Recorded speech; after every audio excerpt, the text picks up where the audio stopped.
Bonjour à toutes et à tous, et oui, comme vous avez pu remarquer, maintenant j'ai une intro. C'est Antoinette73 et aujourd'hui c'est le combien? Le cinquième tuto il me semble. Oui, le cinquième tuto sur Photoshop CS4. Je voulais vous remercier pour mes abonnés, merci beaucoup. On a atteint le cap des 8000 vues. On continue. Et donc voilà. Donc ce tuto est dédié plus précisément à la sélection des images. J'ai déjà fait un tuto avec le logo Photoshop. Ici, je vais vous récapituler toutes les manières de, prendre une image, en fait. Donc, de sélectionner une zone, si je puis dire, une zone afin d'enlever le fond. Donc, par exemple, nous avons le cas de Big Ben. Ici, nous voyons que c'est très détaillé sur les côtés. Et donc, pour avoir quelque chose d'optimal, on voit que le fond est bien de la même couleur et que sur le Big Ben, il n'y a pas cette nuance de bleu. Donc, on va pouvoir se permettre d'aller dans Sélection, Plage de couleurs. On clique sur le ciel et là, OK. Et là, vous avez vraiment... Pardon, j'ai pas déverrouillé le cadenas. Et là, en faisant supprimer, vous avez vraiment ce que vous voulez, c'est vraiment bien fait. Donc voilà. Ensuite, on supprime le petit logo. Et donc voilà, vous avez Big Ben en PNG, en transparence en fond, vous n'avez que la tour. Ensuite, si nous allons sur le logo Photoshop, on va remarquer qu'il n'y a pas beaucoup de détails. C'est très... Il y a une même couleur de fond, on peut faire ça avec sélection. Mais plus rapidement, on peut faire ça avec la baguette magique. Vous cliquez, vous faites supprimer. Et donc en fait, vous pouvez modifier la tolérance pour voir ce qui est mieux. Mais bon, là, j'ai pas eu besoin de modifier. Donc voilà. Ensuite, là, ça va être un peu plus long. C'est quand vous avez par exemple une ombre comme ça, des choses assez détaillées. Si je fais sélection, il va pas me prendre l'ombre, il va prendre des trucs sur la plume, ça va pas bien aller. Et si je fais avec le truc, la baguette magique, voilà ce qui va se passer. C'est pareil, ça prend pas très bien. Et donc là, il n'y a qu'une seule solution, c'est de le faire à la main soi-même. Vous faites CTRL plus pour zoomer. Et donc, on va prendre une sélection avec la fameuse plume, très pratique. Et donc, nous commençons par placer un point sur l'extrémité de l'image. On commence à prendre la forme. Vous pouvez y aller très précisément. Là, je vais un peu vite pour vous montrer vaguement comment faire. Ensuite, quand il y a des lignes droites, pourquoi s'embêter? On continue. Tac. Voilà. Et ensuite, là, il y a la sorte de petite boule qu'il va falloir que je détourne.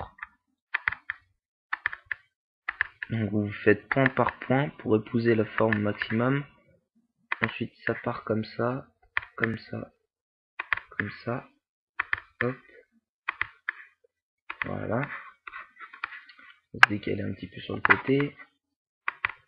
On continue. Prendre ici une sorte de cercle qui est le relief de la plume. Hop.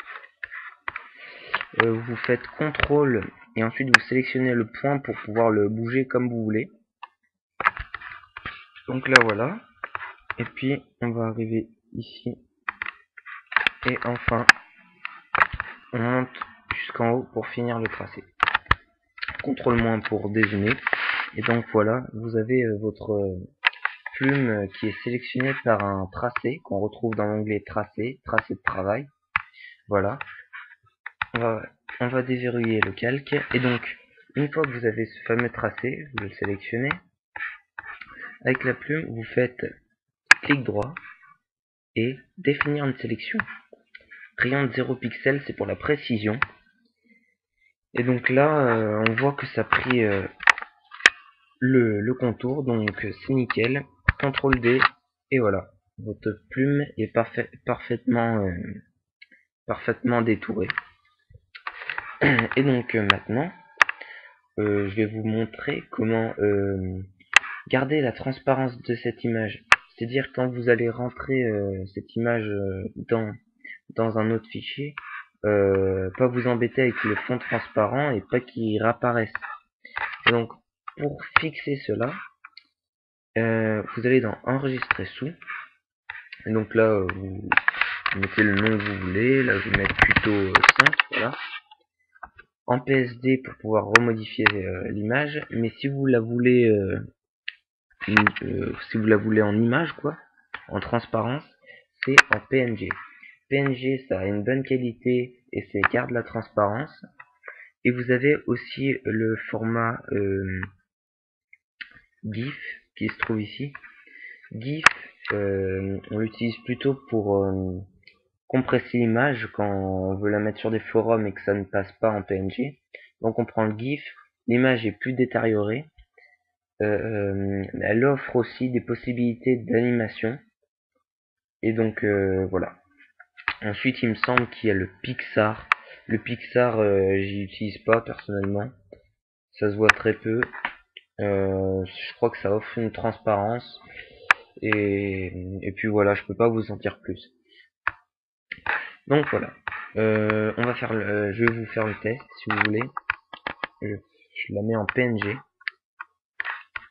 Enregistrer. Ensuite, on va créer un nouveau fichier de n'importe quelle taille. Hop. CTRL-SUB pour mettre en fond. Fichier importé. On va prendre notre image en PNG et vous voyez que la transparence est de retour. Et donc voilà, on a vraiment notre plume bien détourée. Ensuite, si cette plume, je l'enregistre en GIF, vous allez voir qu'elle le détériore. Là, je sais pas si on va vraiment le voir. On fait le test.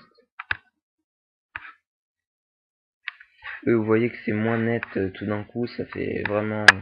Donc après vous pouvez changer, global, bon c'est à vous de faire les tests, vous voyez que ça pixelise vraiment, c'est moins joli quand même.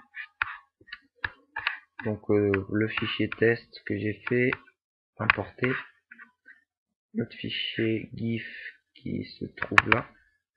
Et donc voilà, pareil pour la transparence. Donc voilà, j'espère que ce tuto vous aurait plu. Et donc je vous encourage à regarder mes vidéos, à partager, et puis à plus.